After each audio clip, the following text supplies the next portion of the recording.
Once, on a planet of wisdom known as Zenla, there lived a man of nobility and courage. Now, a new being lives in his stead. Behold, the Silver Surfer. Hello everyone, thanks so much for joining me here today as we get to talk about one of my favorite subjects, comic books. My name is Jose. I love comic books, I love talking about them, I love sharing them with you. Feel free to follow me on social media if you would like. Links are in the description below. I've also posted a link to the Marvel fan site that I have plots, synopsis, and character bios for this issue. So I made a mistake. I had recorded this video in the order it was supposed to go in, which is before the Thanos quest, but somehow I skipped it. So I did not load it with where it was supposed to go, which is before the Thanos quest. So I did 37 and went straight to the Thanos quest in my posting, skipping this one.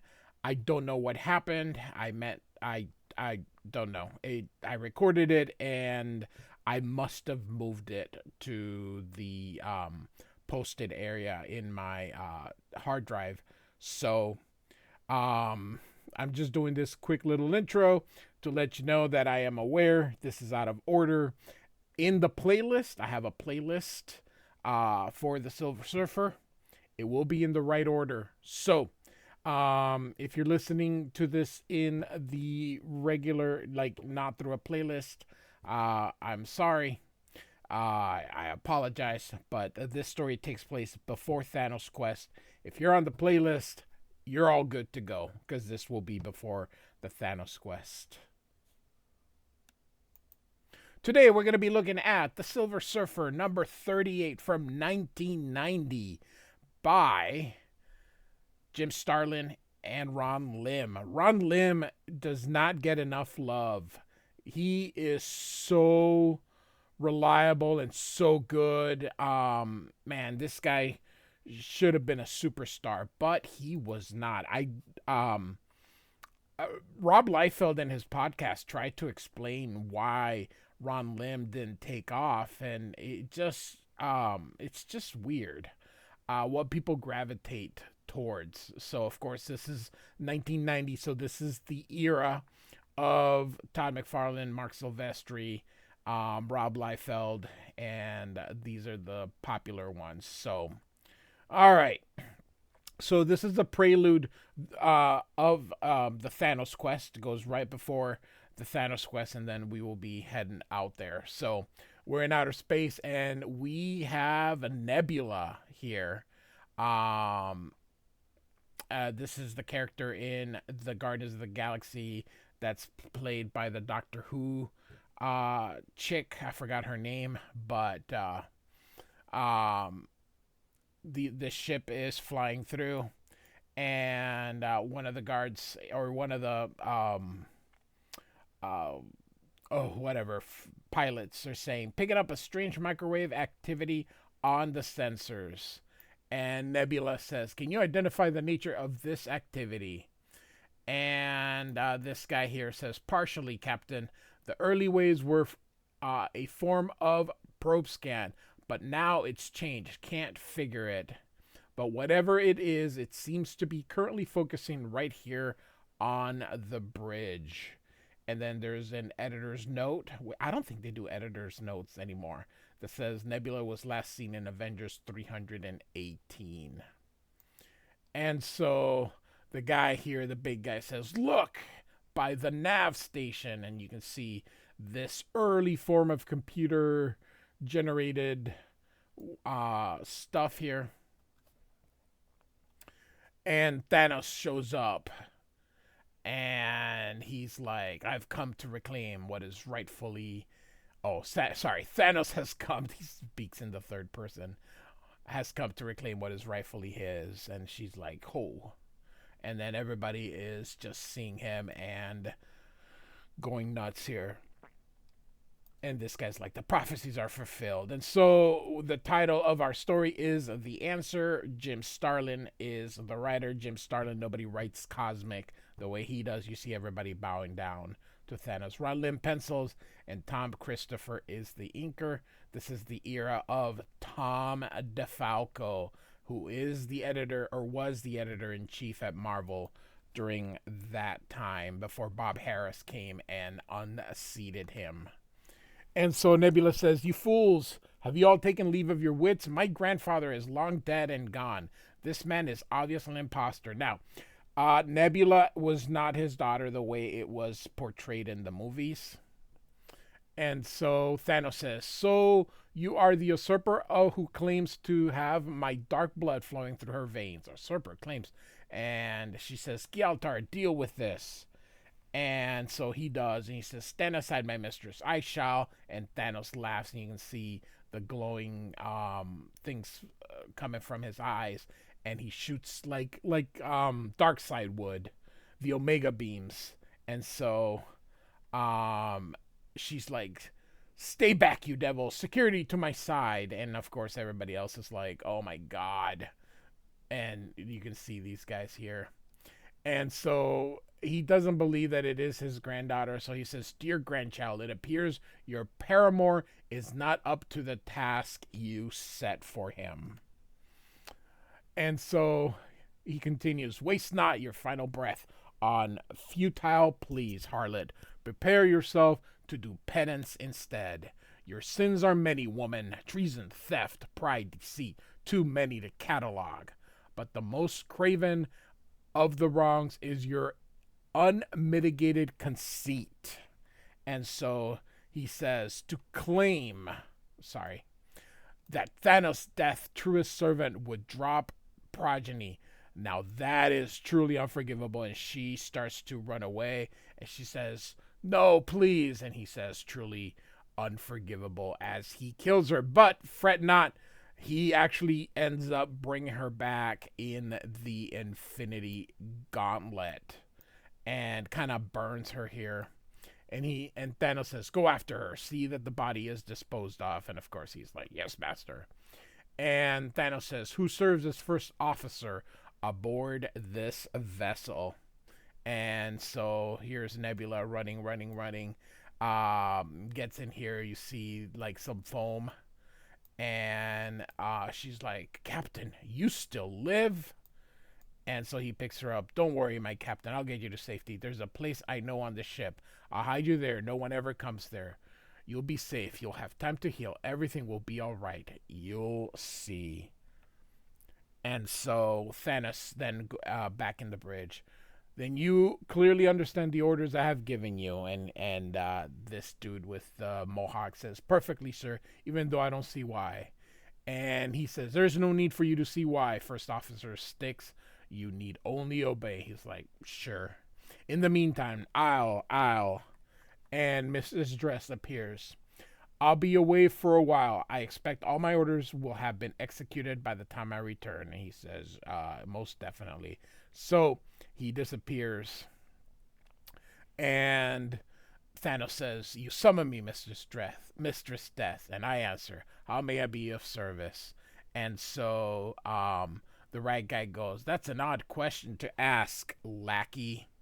And he's like ready to just kill him.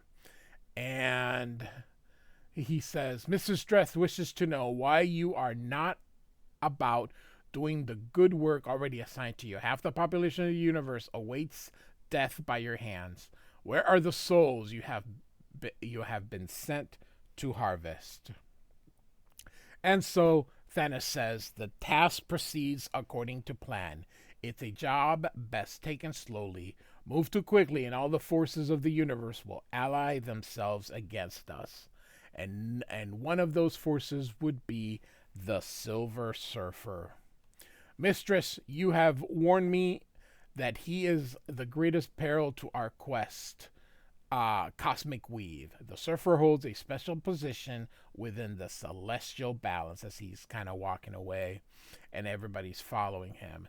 "This station might enable him to topple our carefully honed plans despite the fact that he is a meager power base." And so they're walking toward this room here. "Because of this conflict, I have avoided a direct conflict with this being, though with my power I should be able to crush him like an insect. We play a game of galactic proportions, says Thanos. So each move must be played with the consummate skill and care. I have devised a method with which to deal with the surfer out of this contest. The strategy came to me while staring deeply into this infinity well, which should come as no surprise. For the answers to all questions can be found within the infinite. Now, I this panel is really long, just kind of showing nothing, but I think that's the point because it is the infinity well. So it is the era where they are starting to get you know creative in the artist or in the drawings. So, and it says here half a universe away. We see the Silver Surfer talking, and he says, I seek a vile creature known throughout the stars as Thanos of Titan. And this guy here says, not Thanos, a death worshiper. He says the same. And he's like, I heard he was dead, no longer. May the Holy Star preserve us. Better to put your faith in me, says the Surfer. And so, these guys continue. Sorry, mate. This is the first we've heard of that Devil's Return. But if we do pick up anything, and Surfer says, contact mentor of Titan. He will pass word on to me. And he says, thank you for your time. Now I must be off. And so this guy says, imagine that after Thanos himself. But if old Chromeface ain't careful, he just might find him. Then he'd be in for it. And so this is narrated in the first person here. And so you can see the Surfer is going through and up in the skies and looking for Thanos. And he asks himself a question, and then he kind of answers it. And he appears there. Thanos is right behind him. And, of course, he yells him out. And Thanos says, only a projection. I'm presently on a planet named Pyraxlon. And he says, I know that world, the Surfer does. Then I would suggest hastening to it while it yet exists. The time has come for us to settle the difference that exists between us. And he goes, you no longer seek to convert me to the righteousness of your cause. And Thanos says, do you truly believe that was ever my intention? And he says, the Surfer says, no, I imagine it nothing more than a ploy to keep me off guard. And Thanos says, that gambit is no longer necessary. I await your arrival on Pyraxlon. And the Silver Surfer says, you need not wait long, villain. And so the Surfer goes full speed ahead and ends up in this metallic world here, kind of electronic here. Kind of, I think of it as Cybertron from the Transformers here. I don't know how people breathe. There's no, there must be some kind of artificial atmosphere. So, all right. He says, this time around, I've a surprise in store for Thanos. When last we met, I took note of his teleportation module's unique energy signature. In an environment heavy with thermal energies, his craft's peculiar emanations will stand out like a red flag. And so he's using it. Narrowing my vision down to microwave frequencies will allow me to pinpoint Thanos' exact location. And he says there, Thanos awaits in one of the main conduits on the eastern side of the city.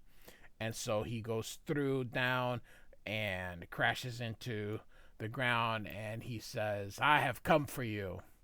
And Thanos replies, I see you caught on to tracing my craft's energy signature, just as I hoped you would. It's gratifying to know that there is at least one being in the universe who will act and react exactly as you calculate. In some ways, Surfer, it's been a true pleasure dealing with you. And the Silver Surfer, you can see him angry. And I've come to put an end to your calculating evil, Titan. No quarter will be given or expected in this conflict, villain. And so you can see him using all his power, nor mercy for the murder of millions. Of course, he's got like a force field here. An empty boast you've neither the skill nor power to realize. Thanos, you underestimate the power of the power cosmic, says the surfer as he shoots down. You are, and then Thanos, you can see him kind of disappearing here. Gone, teleported once again to safety. Perdition. But he shows up behind him and shoots him. And so he goes back. He's like, stand your ground, villain. Fight like a... And then he disappears again here. So he decides he's going to employ a new strategy. And he's like, turn your face and face me. And you can see this, huh? Let there be an end to the senseless killing. And he's like, no, please. An end to your dark insanity. And he's crying because we know what's up here. So, and the surfer goes to kill Thanos, or believes he has killed Thanos. We know otherwise, of course. And so the surfer gets out of that thing, and he says, I did not expect such a powerful release of energy from the destruction of Thanos' vessel. My cosmic senses show that Pyraxlons evacuated the sector of town as soon as they detected Thanos in my presence. Thank the stars. For I fear our battle is not yet over. I survived the blast, so I must surmise so did Thanos. Hear me, villain, I am coming for you. I shall not rest until I know that was not my intention. It was not meant to end like this. And so he believes he has killed Thanos. And he's like, perhaps this is the only way it could end. Evil Thanos played with forces beyond mortal reckoning. And so he looks at the body. And so he creates kind of like a grave for him. We're going to kind of just move it along here. Because we know Thanos is not in there, so the surfer is going to go bury him somewhere. And then you can see he goes up and then disappears. You can see that there. And of course, Thanos is still around. And so the surfer ended up, of course, killing somebody else. Let it be known that the reports of my demise have been grossly exaggerated. But don't let the Silver Surfer in on the secret. He'd be crushed to know that it's the body of Jeotar, Nebula's personal bodyguard and lover, that he transports back to Titan. And so he basically made him his double to die in his place. Now the surfer thinks me dead and will concentrate his attention elsewhere, thus taking himself out of the cosmic weave concerning my affairs. And so what does he want? Well, we are basically going to have to wait until the Thanos quest, in which he is going to go get the Infinity Gems to create the Infinity Gauntlet here. So that will be our next 2 issues. So they are like double-sized each. So it's really a 4-issue limited series broken down into 2 issues. So they're I have them. They're actually like prestige format books. So there we go. Silver Surfer number 38 by Jim Starlin and oh my gosh, Ron Lim. My goodness gracious. Almost forgot his name. Like and subscribe. I do thank you so much for listening. Goodbye.